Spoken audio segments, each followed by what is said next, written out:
Oke, sekarang mari kita kembali dengan Leon Alexius. Sekarang kita akan masuk ke kapitel 8, belajar tentang DGL. Dan DGL ini biasanya orang kalau nggak dengerin nggak bakal ngerti. Cuman ya sebenarnya ini materi simpel banget sih ya. Oke, kebetulan baru selesai bikin kapitel 1, langsung loncat ke kapitel 8. Karena lebih seru sebenarnya. Dan ya lebih cepat juga mungkin untuk jelasinnya. Oke, karena DGL part pertama adalah teori. Jadi kita bakal banyak ngeliat buku PDF ini ya. Nah, pertama gue define dulu basicnya. Jadi part pertama adalah basic. DGL itu adalah Gleich-Hung persamaan dengan minimal minimal satu Ableitung fungsinya. Jadi misalnya gue punya namanya fx sama dengan ya let's say no. Tapi ini cuma persamaan biasa. Ini tuh bukan DGL. DGL itu adalah kayak gini.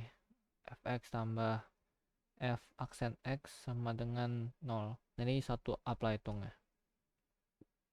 Nah, berarti bisa juga kalau gue kembangin f aksen x tambah f aksen aksen x tambah f x sama dengan 0. Ini juga termasuk adalah DGL karena ada Ableitung di sini. Jadi intinya itu. Sekarang apa sih yang mau kita selesain? Jadi chill tujuan kita kerjain DGL ini adalah mencari allgemeine Lösung, mencari persamaan lagi ya Lösung, mabok sih lupa bahasa Indonesia ya, mencari Lösung yaitu fx itu sendiri, uh, fx ini dari DGL. Oke. Nah, ini basic, sangat-sangat basic sekali. Sekarang kita akan masuk ke dalam types, tipe-tipenya DGL. Jadi ingat ya, kita tuh DGL ini definisi ya ini, dan tujuan kita mencari, kita tujuannya mencari apa sih dalam DGL ini adalah ini. Oke, sekarang kita cepet aja. Pertama, kita bisa bedakan DGL dari eksplisit dan implisit. Eksplisit Darstellung, eksplisit DGL ini, oke, gue tulis di sini. Jadi pertama, ini bakal keluar ya di FSP, jadi boleh nih dilihat. Sitte Darstellung itu höchste Ableitung atau turunan itu solo, solo di kiri ya, berdiri sendirilah, kita bahasa bakunya sendiri di salah satu ruas. Contohnya f aksen aksen x sama dengan 0. Jadi turunan tertinggi kan di sini kan turunan 2 nih sama 0 ya. Oke, fine. Dia di kiri sendiri kan nggak ditemenin apapun. Dia kecuali kalau nanti jadi f x ini baru ditemenin. Tapi karena nggak ada ini, ya ini. Begini contohnya. Zum Beispiel. Dan yang kedua adalah implicit. Implicite Darstellung ya bisa bisa dipikirin udah pasti ditemenin etwas, ditemenin sesuatu lah sama temennya kayak gitulah. Intinya kebalikannya eksplisit.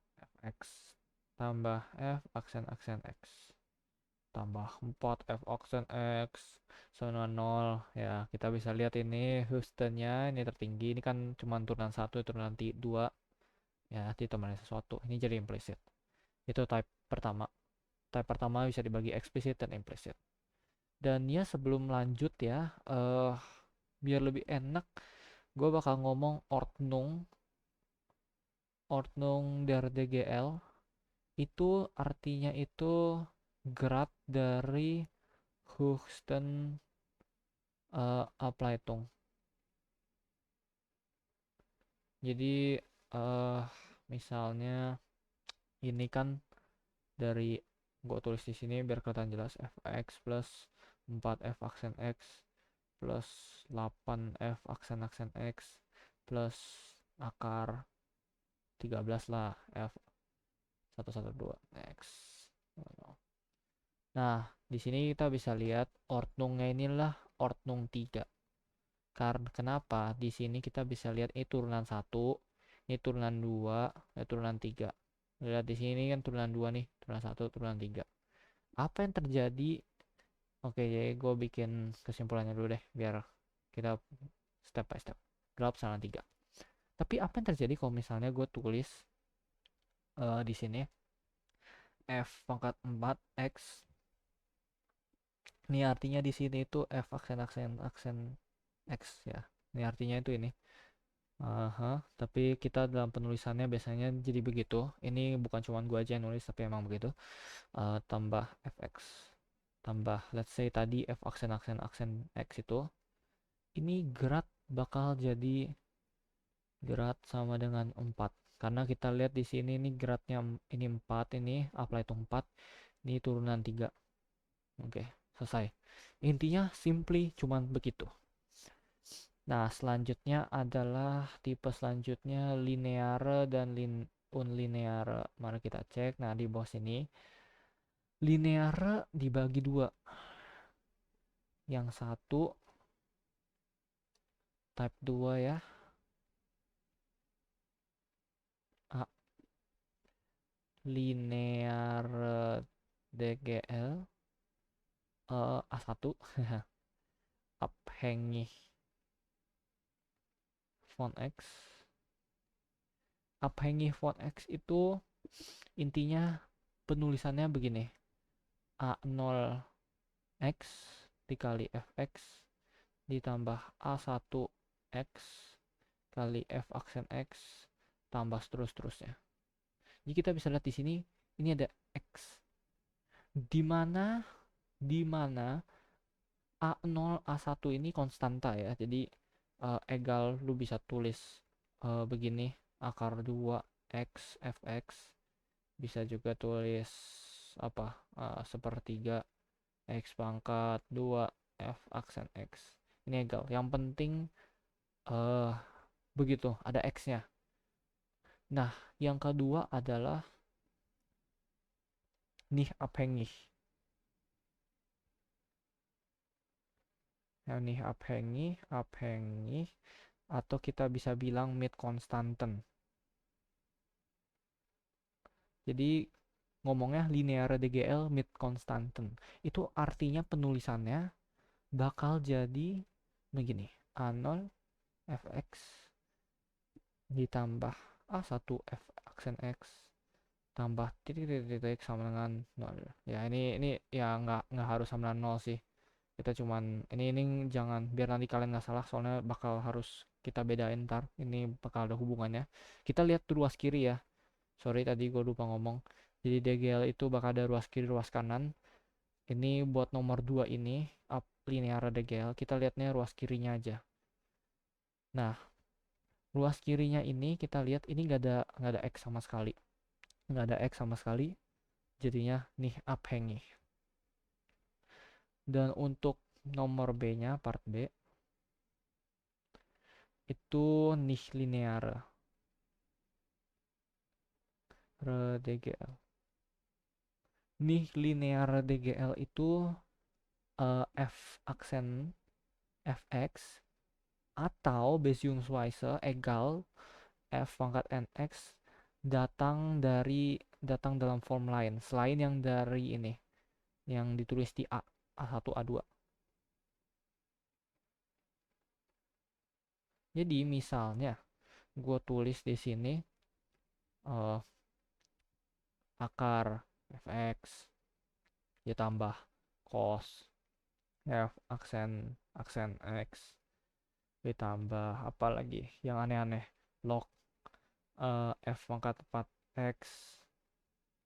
Ini adalah nih linear karena kalian bisa lihat dia datangnya dalam bentuk yang tidak pure. Pure itu ya cuman fx. Jadi kayak botak gitulah. Ini kayak dia jadi di dalam akar, dia di dalam cos, dalam log gitu-gitu. Itu nih linear. Itu. Nah, itu untuk up linear vs nih linear. Jadi buat diulang, linear datangnya dalam bentuk pure, nih linear bentuknya aneh-aneh. Ya, egal bentuk apapun. Pokoknya selama dia nggak pure. Terus linear sendiri dibagi dua, abhängig dan nih abhängig. Abhängig kalau ada x, nih abhängig kalau nggak ada x. Jadi kalau misal di sini tercemar, tanda kutip tercemar di sini ada x nih, itu udah langsung masuk ke abhängig font x. Intinya A1 lebih dominan daripada A2 aja. Karena ya udah ada x-nya. Gitu. Nah, type 3 pembagian klasifikasi 3 udah kayak biologi, klasifikasi lagi adalah homogene dan inhomogene. Homogene DGL differential Gleichungssysteme itu ruas kanan cuma angka 0. Inilah kenapa tadi gua di atas ini tadi gua hapus ruas kanannya biar nggak bingung. Ruas kanan itu harus 0. Ruas kanan harus 0. Cuman boleh angka 0. Kalau itu angka 1, angka 2 itu bukan homogen lagi. Kalau inhomogene itu ruas kanan ada sesuatu itu bukan 0 ya 1 2 akar eh, konstanta itu bebas. Pokoknya ruas kanan kita bilang ada Stur function. Stur function. Stur function tuh ya apa ya? Stur function intinya yang bukan 0 aja. Kalau bahasa Indonya jadi fungsi pengganggu sih, cuma agak aneh. Intinya Rx ini ruas kanan ini adalah Sumanden. Sumanden nama lainnya ya, Sumanden. Cuman biasa kita bakal bilang itu bakal dibilang di Vorlesung Stur function. Oke, intinya gitu. Jadi misalnya gue kasih contoh, ruas kanan ada something something something terus ruas kanannya 0, ini homogena. Tapi kalau misalnya di ruas kanannya ada misalnya akar x atau ada pangkat x, ada apa? Seperdua x kuadrat plus sepertiga, itu semua inhomogena jadinya. Nah, itu untuk pembagiannya. Ya, ini biasanya ditanyain di apa ya? Ditanyain di part 3 sih. Ya, oke. Sekarang kita langsung tembak aja ke cara kerjain. Oke, ya minum. Cara kerjainnya ini gue merahin biar kasih tanda as per usual. Cara kerjain. Jadi basicnya dari sebuah DGL itu kita bakal kerjain kayak pembagian biasa, kayak bukan pembagian ya, apa itu namanya, jadi mabok. Cuman bentuknya itu begini. Ntar gue cari soal yang dari ini ada nggak ya. Nggak ada soal sih. Ini pembuktian teori. Pembuktian teori lagi.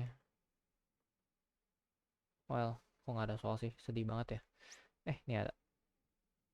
Ini boleh sih, tapi ada i nya sih, ada i real. Oke, nggak cocok sih soalnya, soal sesuatu.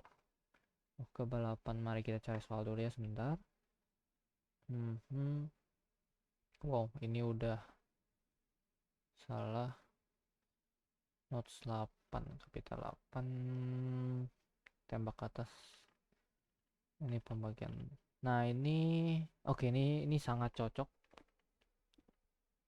Ini sangat cocok sekali. Jadi misalnya kita pakai soal ini nih, di screenshot aja boleh kali ya. Jadi ya di screenshot boleh, atau ada soal yang lebih menarik ya.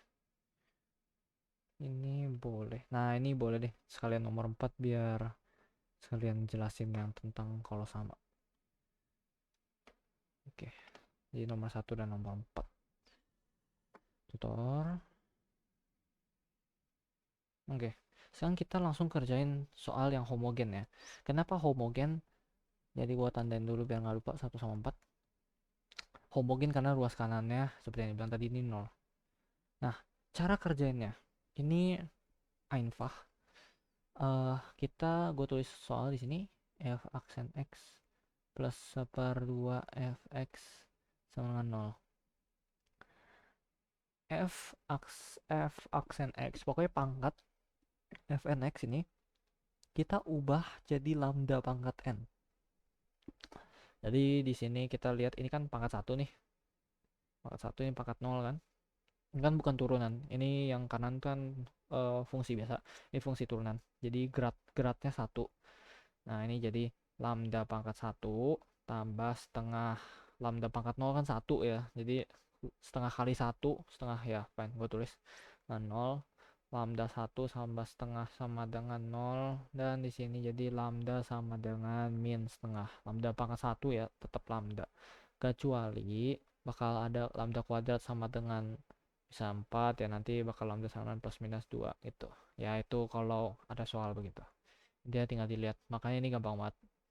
Nah, untuk kerjain homogen ini, penulisannya itu einfach, cuman tinggal begini penulisannya. Kalau real, pertama real, fx sama dengan, well, kalau mau bagus tulisnya, kita bedain hasil homogen dan hasil uh, itu sih. Cuman karena ini soalnya homogen, ini agak susah jelasinnya sih. Cuma nanti ini bakal gue jelasin setelah kita lihat inhomogen kenapa nanti bakal ada simbol fhx sama fx ini. Nanti gue bakal jelasin. Cuman dalam penulisan untuk soal homogen langsung aja kita fx ini sama dengan c1 lambda pangkat 1 ya, lambda 1 maksudnya, x tambah titik-titik sampai dengan cn lambda pangkat lambda n x. Ini penulisan hasil. Jadi di sini kita bisa lihat lambdanya cuma 1 kan. Kecuali ya kayak tadi yang gue tulis lambda yang gara-gara itunya lambda kuadrat sama dengan 4, jadi lambda sama dengan plus minus 2. Ini kan lambda 1 sama dengan min 2, lambda 2 sama dengan 2. Tapi karena kita soalnya nggak begitu, makanya ini gampang banget. Kita cuma tinggal perlu fx sama dengan c1 dikali lambda 1 kan min setengah, nah kali x. Nah, perlu gue note bahwa penulisan lambda itu nggak usah diurutin. Jadi misalnya asumsi ya, gue nggak usah bikin soalnya karena cari soal agak ribet. Lambda 1 sama dengan, nggak usah lambda deh. Misalnya gue punya set lambda, gue dapat lambda sama dengan plus minus 4, terus ada 0. Secara logika kalau orang biasanya kan sukanya begini tulisnya kan. Lambda 1 min 4, lambda 2 sama dengan 0, lambda 3 sama dengan 4. Ini kan ya kalian bisa anggap lambda kayak x lah. X1, X2, X3 sama dengan min 4, 0, 4 gitu kan biasa tulisnya kan. Nah, itu nggak usah itu egal, karena at the end of the day ntar bakal kelihatan pas waktu kalian kerjain unfunc sama runword problem itu urutan begini egal, karena nanti kan seperti yang gue bilang tadi di awal banget, ini tujuan kita degel itu adalah mencari fx ini, mencari real fx ini hasilnya berapa. Karena itu kita bakal ngelihat c ini, kita cari c ini nanti. C ini bakal keikat sama lambda yang kalian tulis. Jadi kalau misalnya di sini lambdanya gue ubah jadi 0, ini gue egal jadi min 4 ya, ini tepat, nanti C1 bakal berubah gitu. Tapi ini nanti bakal kelihatan, tenang aja. Kalau nggak ngerti nggak apa-apa. Intinya yang bisa di kalian tangkap adalah gak usah peduliin urutan lambda, nggak usah pedulin kayak oh gue harus dari minus ke plus dulu, plus dulu ke minus dulu, egal. nggak di nggak ada tambahan poin juga ntar di FSP. Jadi tulis aja, yang penting semua ketulis. Itu yang pertama. Dan yang kedua adalah kalau penting nomor 4 ini ya, nomor 4 gue tulis di sini, ntar gue pindahin. Nomor 4 F aksen aksen X plus 4 F aksen X plus 4 Fx sama dengan 0. 04.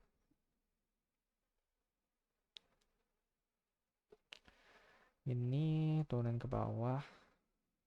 Ups.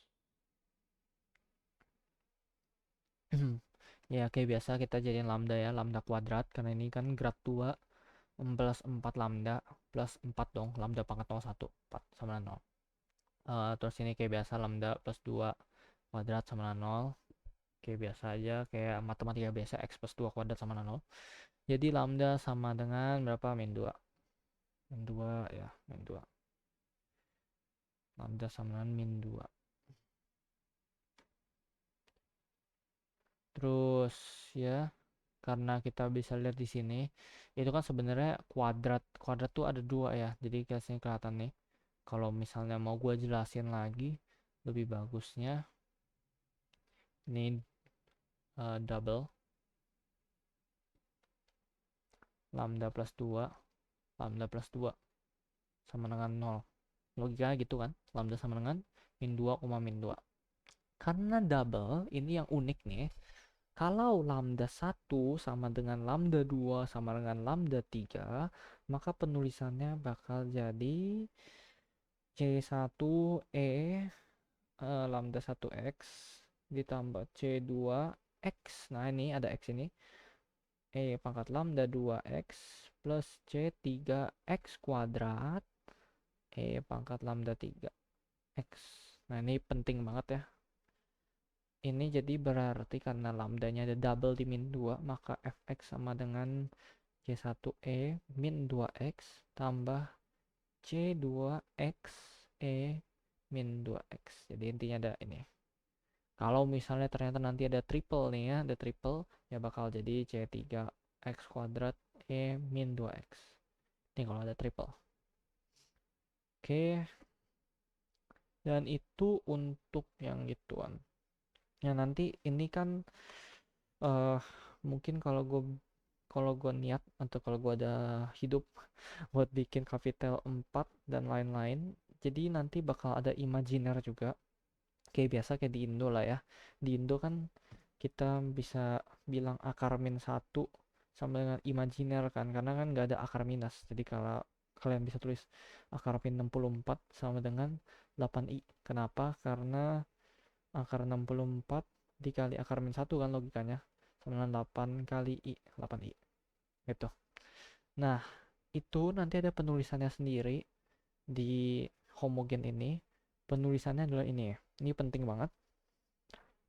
Fx sama dengan C1, C nya besar ya, lihat ini C nya besar, lambda plus beta i x tambah C2 lambda lagi, mabok, alpha min beta i, waduh, x.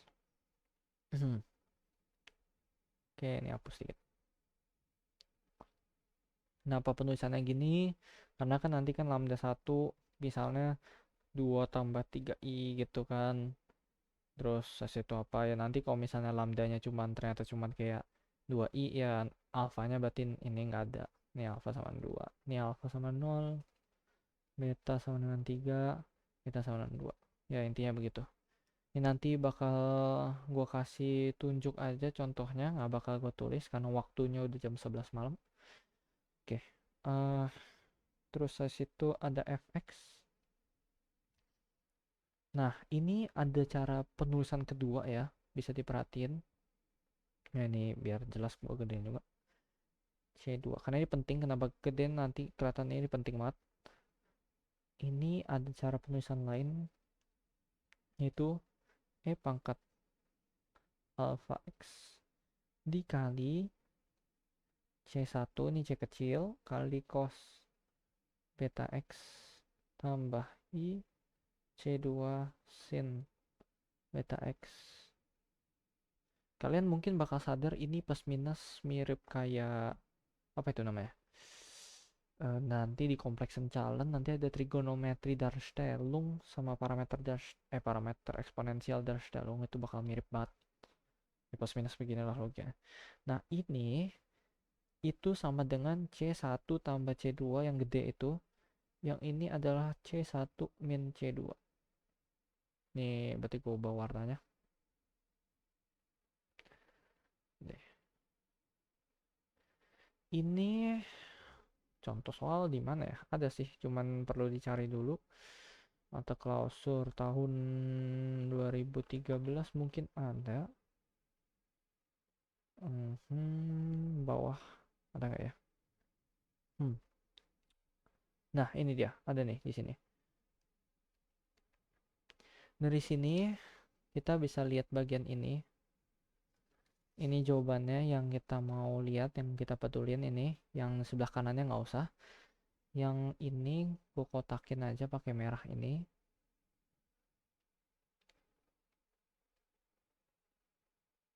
Ini itu diubah menjadi ini. Nah, bisa dilihat dari sini. Ini kan, oh ya, nanti ada perubahannya. Lupa gue jelasin perubahannya. Dari sini, ini kan lambda. Ini dua ini. Lambda sama dengan alpha plus minus beta i. Selalu begitu. Dan alpha bakal dipakai ke sini, betanya bakal ke situ. Jadi beta bakal selalu positif ya. Karena kan plus minus. Jadi kalau misalnya gue punya lambda sama dengan 2 plus minus 3i, pasti ini alpha, ini beta. Alfanya 2, betanya 3. Jadi dari sini kita bisa lihat di sini karena alfanya 0, ini kan cuma ada i, maka alfanya 0 dan betanya 1. Nih, di sini nih yang gue tulis ini. Alfa plus minus beta i. Jadi E pangkat 0, E pangkat alfa 0 kali C1. C1 itu adalah C1 plus C2 yang putih tuh. C2-nya C1 min C2. Jadi literal jelas di sini kelihatan. Terus habis itu iya udah tinggal dihitung. Jadi intinya penulisan ini egal nanti bakal kepake banget buat cara ngitung ini. Ini contoh bakal kita balik lagi ke dalam sini. Nih untuk sementara gua hapus dulu. Oke. Itu untuk homogene Darstellung. Jadi intinya kita menyelesaikan persamaan ini alfa plus 2, alfa min 2 dan seterusnya egal mau pakai rumus ABC. Jadi kayak misalnya kalian punya uh, alfa kuadrat plus 2 alfa lagi lambda. Kalian bisa pakai rumus ABC yang min B plus minus akar B kuadrat min 4AC per 2, atau pakai rumus PQ yang min P per 2 plus minus akar P kuadrat per 4 min Q. Jadi misalnya gue contohin aja ya pakai rumus P sama Q, karena ini kebetulan mirip banget sama P sama Q. Jadi kalau rumus PQ itu kalian harus ini lambda, ya kalau rumus PQ sih gini sih. Ini itu P, ini P, ini itu Q. Jadi kalau kalian mau bilang nih lambda lambda 1 2, karena ini ada persamaan kuadrat kan. Jadi lambdanya, oh ya, ciri khas lain adalah kalau lambdanya persamaan n ya kayak persamaan biasa, pasti lambdanya bakal ada sebanyak persamaan n itu. Jadi kayak persamaannya pangkat 3 ya pasti lambdanya bakal ada 3 gitu. Sini kan pangkat 2 nih persamaannya nih. Persamaan pangkat 2 pasti lambdanya bakal ada 2. Gitu aja. Simple. Kalaupun misalnya ternyata nggak ketemu lambdanya cuman ada 2, itu berarti sisanya bakal tidak real gitu. Kompleks calon. Dan ini kita langsung pakai aja yang rumus itu min P per 2 plus minus bentar, plus minus akar P kuadrat per 4 min Q. Ini bakal jadi min P per 2 min 1 kan, plus minus akar P kuadrat 4 per 4 min 1 kurang 3 min 2. min 2 kan jadinya 2i kan. Maksudnya akar 2i. Jadi min 1 plus minus akar 2i. Ini bakal jadi lambda. Lambdanya bakal segini. Ya, dan ini bakal kita masukin ke persamaan atas. Intinya homogen gampang banget karena kita cuma tinggal selesain persamaan kirinya doang. Itu untuk homogen. Untuk inhomogen, gue langsung bakal kerjain semuanya. Ntar minum dulu.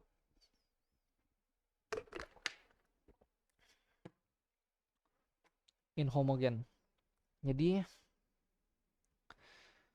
inhomogen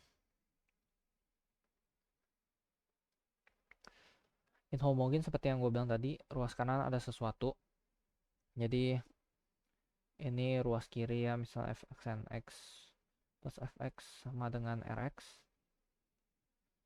Nah, ini itu ada ruas kiri dan ini ruas kanan.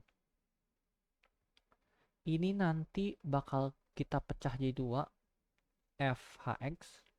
Ini adalah fx hasilnya. Nah, kalau kamu mau bandingin sama homogen kan cuma ada ruas kiri nih. Nah, ruas kiri ini bakal nanti langsung jadi fx. Sedangkan di sini fx-nya sama dengan fhx plus fpx. Ini perbedaannya apa? Inhomogen sama homogene Darstellung. Oke. Jadi untuk ini kita pertama perlu cari fhx dan fx. Cara cari step pertama, cara cari fhx itu sama persis seperti homogene.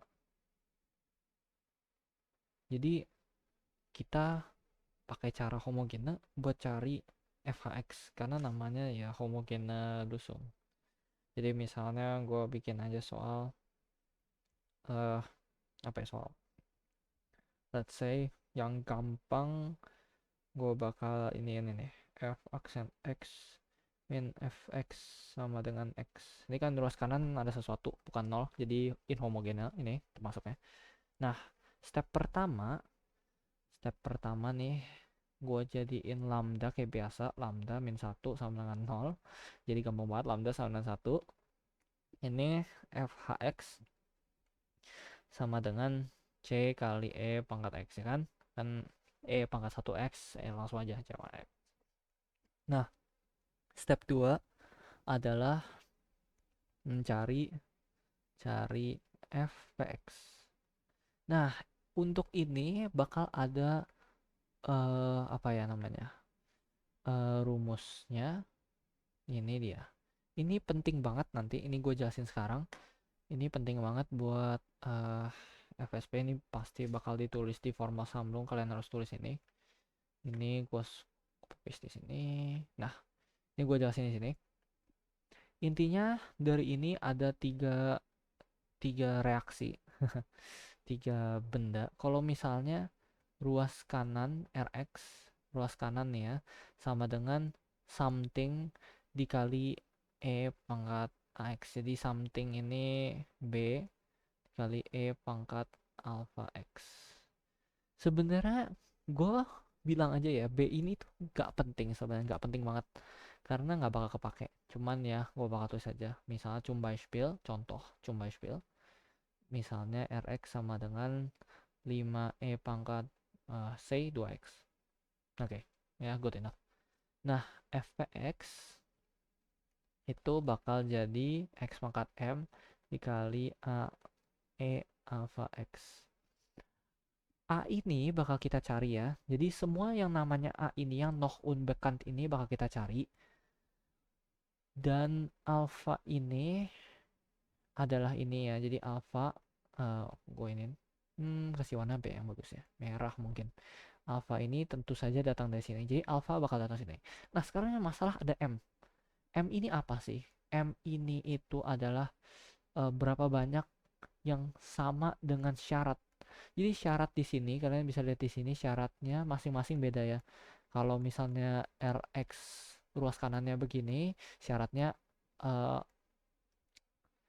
eh, lambda harus sama dengan alfa.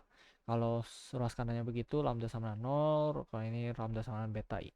Jadi di sini lambda syaratnya dari soal ini nih, kan ini lambda ya, lambda kan sama dengan 2 nih. Lambda lagi alfa sama dengan 2. Maka syarat lambda sama dengan alfa sama dengan 2. Nah, ini nanti perlu kita cek ke ruas kiri. Ruas kirinya berapa? Nah, ini kita pakai contoh aja langsung karena kita udah dapat soal ini, kita pakai contoh ya. Gue langsung tabokin ke contoh. Tapi dia X ya. Dia X. Karena dia X, oke, nggak apa-apa sih. Karena dia X, syaratnya bakal jadi alfa sama dengan 0. Ini syaratnya. Nih, kalian bisa lihat yang di sini nih. Yang Rx ini, kalau moga-moga nggak membingungkan. Screenshotin aja segininya mungkin kalau mau bagus. Oke. Technically ini sama. Jadi dari sini gue balik ke soal gue. Soalnya itu tadi kan ntar mabok banget sih. Soalnya tuh ini udah dapet ya. Gue copy paste aja semuanya. Turun ke bawah. Oke. Dari sini kita lihat cari fpx. Fpx itu ini. Yang ini kanan ini nih. Ini fpx-nya. Karena kenapa kita pakai nomor 2? Karena nomor 2 tuh bentuknya yang X ini. Bentuknya yang X ini. Jadi kalau mau dibilang yang bentuk pertama itu bentuk yang ada E-nya. Yang bentuk kedua tuh bentuk yang ada X. Bentuk ketiga tuh cos atau nggak sin. Itu. Cuma ada segitu aja soalnya. Nggak bakal aneh-aneh kok keluarnya. Tenang aja. Nah, karena kita pakai yang X ini, bentuk yang X ini, bentuk XN ini. Kita bisa jadiin fpx sama dengan X pangkat M dikali AN XN tambah bla bla bla kan. Ini dari kanan ini nih. Dari ini. Nah, sekarang kita cari M. Kan tadi gue udah bilang ini syaratnya nih di sini nih, gue merahin. Ini syaratnya nih M. Syarat adalah lambda sama dengan 0. Kita lihat lambda sama dengan, apakah lambda kita ada yang sama dengan 0 di fhx ini, di cara nomor 1 ini, yang di ruas kiri ini, yang di homogen ini, nggak ada kan? Berarti M-nya jadi 0. Karena nggak ada yang cocok. Kalau misalnya ternyata lambda kita itu adalah 0,1, maka M-nya bakal jadi 1 karena ada satu lambda yang cocok sama syarat kita, lambda harus sama dengan 0. Sedangkan kalau misal ternyata ada double seperti yang di atas tuh, bisa double lambda 0, 0, 1, maka M bakal jadi 2 karena ada 2 lambda yang cocok sama syarat kita. Itu. Intinya itu syarat itu. Maka dari sini kita bisa lihat fpx sama dengan X pangkat 0 AN, karena kita cuman ada X pangkat 1 nih di sini, hijauin ya. Ini kan X pangkat 1 nih. Maka A-nya A1 kali X pangkat 1, langsung tulis saya 1 tambah A0, harus tetap ditulis karena kan lihat ini penulisannya menurun ya, penulisannya pasti menurun, jadi tetap harus tulis plus A0, X pangkat 0 1, jadi nggak usah, ini nggak sengaja jadi hijau, penulisannya jadi lucu banget, cuman ya gitu lah, ini jadi putih lagi. Nah, sekarang gimana caranya kita cari, kan tadi gue udah bilang kita cari A kan, ini ada 2 A nih yang harus kita cari, A1 sama A0 nih, ini sama ini. Nah, gimana cara carinya? Nah, ini lucu, bukan lucu sih, ini kerennya. Kita lihat ini persamaan, ini soal kita kan, f aksen x min fx. Karena dia kita mau substitusi ke sini. Substitusi ke sini berarti kita gue ubah soalnya. Gue tulis ulang soalnya nih. Jadi f aksen fp aksen x min fpx sama dengan x. Ini soalnya kita perlu substitusi ke dalam sini. Satu. Nah, gimana cara substitusi ke sini? Kita kan perlu fp turunan. Ya udah, tinggal turunin aja, simple. fx turunin ini x pangkat 0 kita egal ya A1. Ya kan, turunan A0 kan nggak ada x jadi pasti 0. Nah, ini substitusi lah, masuk ke dalam sini. A1 tambah A1x tambah A0 sama dengan x, ya kan. Nah, terus habis itu kok tambah sih, minus dong. Ya jangan lupa tandanya ya nanti, karena ini minus di sini, minus ini. Nah, ini bakal kita lihat, kita sisihin yang x. Jadi kita atur A1x plus A1 min A0. Jadi kita grouping ya, karena yang ada x ini harus ada x, ini nggak ada x kan, ini nggak ada x, ya nggak ada x juga 0. Nah, yang ada x di sini kan 1, berarti min A1 sama dengan 1, ini kan 1 kan di sini artinya 1, A1 min A0 sama dengan 0. Nah, logika aja di sini kan nggak ada yang x pangkat 0 kan, kecuali di sini, kecuali ya andai kata di sini ada plus 5, di sini bakal jadi 5 gitu. Intinya begitu aja.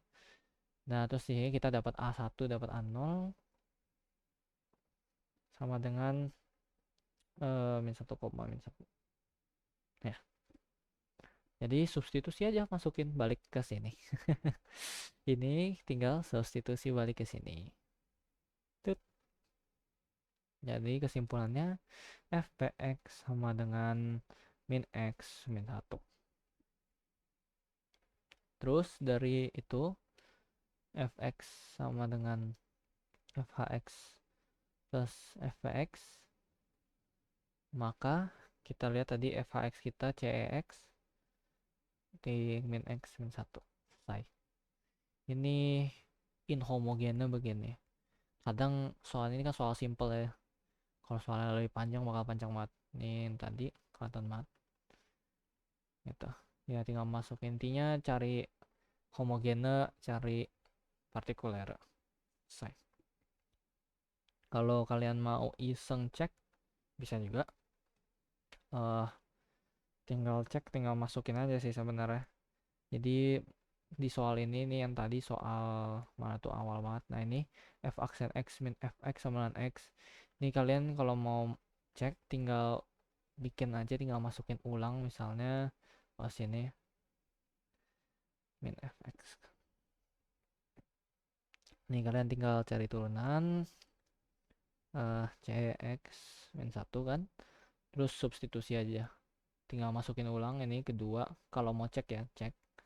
Nggak, biasanya nggak di FSP nggak bakal ditanyain, cuman iseng aja kalau aneh.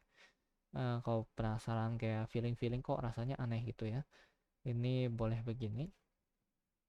Nah, x sama x kan bener, jadi ya jawaban kalian bener kalau ini terjadi gitu. Terus sekarang adalah unfunc sama runward problem. Logikanya itu unfunc runward itu gua nggak bakal ngomong banyak ya. Intinya unfunc runward problem itu kalian bakal nanti di sini kalian kan dapat fx nih, fx sama cex min x min 1. Tapi tugas kalian sebenarnya belum selesai, karena kalian masih perlu cari c. Ini yang tadi gue bilang, yang gue bakal jelasin. C ini bakal ketai, bakal ada hubungannya pasti sama nilai lambdanya. Ini kan lambdanya 1 nih, lambda 1.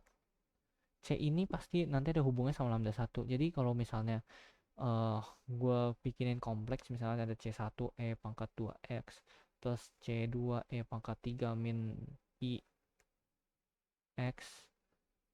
Kalau misalnya gue tukar, kalau gue tukar C2 E, salah, iya benar deh, gue tukar gini, dalam proses pengerjaannya gue pasti jawaban C1 dan C2 ini bakal ketukar juga, cuman nanti kan hasilnya bakal benar. Ini nanti gue buktiin nih nanti.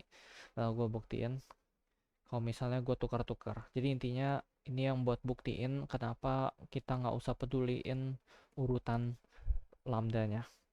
Jadi unfunctional run-word problem itu adalah intinya kita dikasih tahu nilai fx. Jadi misalnya dikasih f0 sama dengan berapa, f aksen 0 sama dengan berapa nih kita dikasih. Terus kita suruh cari nilai fx berdasarkan pengetahuan ini. Nah, kalau yang dikasih adalah 0, kalau misalnya dikasih adalah satu nilai x, single nilai x, ini kan semua sama-sama 0 nih, single nilai x, ini namanya unfunc problem. Kalau kita dikasihnya info tentang dua titik, dua stele, misalnya F2, F1, F2, bla bla bla, bla bla bla, ini namanya run words problem. Ini nggak terlalu ngefek sih, soalnya nanti pas waktu di FSP nggak bakal ditanyain ini unfunc satu run, dia bakal langsung kasih tunjuk ini dan kita bakal langsung kerjain. Jadi ini buat pengetahuan aja. Jadi contohnya nih ya, gue punya assume gue udah punya jawaban karena itu bakal panjang banget kalau kerjain ulang. Fx sama dengan C1E2x plus C2x E2x plus 1/2x kuadrat E2x. Nah ini bisa dilihat, ini itu fx kan, terus di sini fx. Nah, assume gue punya soal misalnya f0 sama dengan 0, f aksen 0 dengan 1 ya, biar gampang. Ini tinggal masukin aja, literal masukin f0 ke sini kan, C1E pangkat 0, pangkat 0 1, jadi kita bisa bilang C1 tambah C2 kali 0 0 kan, C2 kali 0 tambah setengah kali 0 kuadrat 0 sama dengan 0. Nah ini dari sini kita ketahuan sih. Nah di sini kita harus turunin dulu. Nah ini yang nanti bikin lucu karena kita tadi udah banyak banget turunin, dan ya ini soalnya sebenarnya gampang, cuman ribet kerjanya aja. Kita tinggal turunin f aksen x itu adalah 2C1E2x tambah C2E2x plus 2C2XE2x plus XE2x plus X kuadrat E2x. Ada salah nggak ya? 2C1X2X plus 2C2XE2x plus XE2x plus X kuadrat E2x. Oke. Nah, tinggal ini masukin kayak ya tadi, ini tinggal masukin ke sini biar jelas, masukin sini, ini masukin sini. Ya, masukin aja. Hasilnya 2C1 tambah C2 tambah 0 0 0 kan, tambah 0 tambah 0 tambah 0 sama dengan 1. Nah, dari sini kita bisa dapat jawaban kita. Nah, sini jawaban kita jadinya C1 sama dengan 0, C2 sama dengan 1. Dan tinggal substitusi lagi, masukin ke fx yang tadi di awal ini, yang ini di sini masukin dalam sini, jadinya jawabannya berapa tuh? Jadi x E2x ditambah 1/2x kuadrat E2x karena C1 nya 0 tuh. Ini kalau bisa naikin dikit. Nah oke, pas, jadi tinggal masukin. Nah, apa yang terjadi kalau misalnya gue bilang tadi gue tuker ya, gue tukernya jadi C2E 2x tambah C1 x E 2x, apa yang terjadi? Ya pasti hasilnya bakal ini berubah. Ini kan bakal jadi C2, ini bakal 2C1, C2, ini bakal C1, dan hasilnya bakal ketukar. Jadi inilah yang bakal membuktikan, ini yang udah terbukti sih, bahwa kalaupun kita tukar-tukar lambdanya, posisinya kita tempelin sama C mana, pasti hasil akhirnya ini ya sama aja. Makanya itu bakal jadi teori yang ada di mata WISE 2013-2014 ya, tahun berapa gitu, bakal ada superposition sets gitulah pokoknya. Tapi itu nggak bakal ditanya lagi, itu udah terlalu tua. Udah paling itu aja. Well, Itu untuk kapital 8 literal cuma sesimpel itu. Intinya ya cari homogene, cari yang bagian homogennya dulu nih, yang FHX ini. Kalau soalnya udah homogene ya bagus, tapi kemungkinan besar nggak bakal sih. Tapi ya bakal ada soal yang begitu, cuman poinnya bisa dikit. Terus dari situ cari partikular lusung yang dari store function dari Rx ruas kanan itu. Terus dari situ tinggal ditempelin. Terus nanti kalau ada soal unfuncs runware problem tinggal masuk-masukin gini. Nah, selesai itu aja untuk hari ini. Bakal gua close. Dan terima kasih untuk nonton. Semoga berguna videonya. Bye bye.